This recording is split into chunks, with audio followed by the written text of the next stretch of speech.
Hello, my name is Matthias Cavotti. I'd like to welcome guys to my channel. Today we're going to talk about Hawkeye #1 from his first miniseries written by Mark Gruenwald and art by Brett Breeding.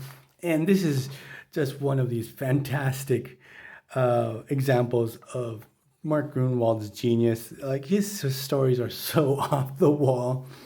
And even though I'm not going to cover who's the big bad guy in the plot of that bad guy, but that plot is one of the most convoluted bad guy plots I've ever read in a comic book story, hands down. And I just really wanted to focus on this particular issue because this is actually the first time Hawkeye meets Mockingbird, his future wife, and then later down the line, ex-wife. So Hawkeye, he seems to need money. He's training these security guard guys at this place called Cross Industries. He's helping train these guys. He's sort of going out with this lady called Shayla. Seem to have a pretty hot and heavy relationship. So we get Hawkeye's origins, that he was an orphan. He was trained by swordsmen. And then he worked in the carnival. Then he wanted to be a hero, but he was mistaken to be a bad guy and then became a bad guy. Briefly became an enemy to Iron Man. But what happens is, he's with this lady, about to get down and dirty, alarm goes off. He has to go investigate at Cross Industries. And there he meets a Mockingbird for the first time. So we get a brief battle between both of them. And Mockingbird tries to beat some sense into him. It's like, hey, I'm not a bad guy. I'm not an industrial spy. Cross is up to no good. Obviously, Hawkeye wants to hear none of it. The security guards come in. They take her as a prisoner because she's not taken to the police. But whatever she said left a little intrigue in Hawkeye's mind. He actually goes back to investigate to find out what Cross Industries is up to. Because Mockingbird said they're making this weird technology that's going to be used for mind control or something like that. Hawkeye goes and he gets captured. Immediately, he's taken down by the same guys he helped train.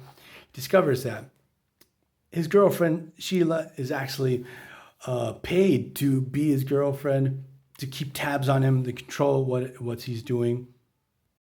One of the greatest moments in comic books takes place here. I was just laughing out loud when I was reading this because this breaks Hawkeye's heart. He was really in love with Sheila. And like he tells her, he's like, no, you're a robot or you're under mind control. I love you. He's like, you stupid idiot. I was just paid to be with you. So they're thrown in a pit. He's thrown in a pit with Mockingbird. And start throwing toxic waste on them. They're going to die. They're going to burn away because of acid. And Hawkeye is just crying. He's like, the love of my life is gone. I just want to die. It's just priceless, this part. So obviously Mockingbird is able to talk some sense into him. Hawkeye makes this weird little mini bow, shoots out. They're able to escape. He finds Sheila and beats the crap out of him and tells Sheila, he's like, I'm not going to kill you, but give me my bow and arrow back.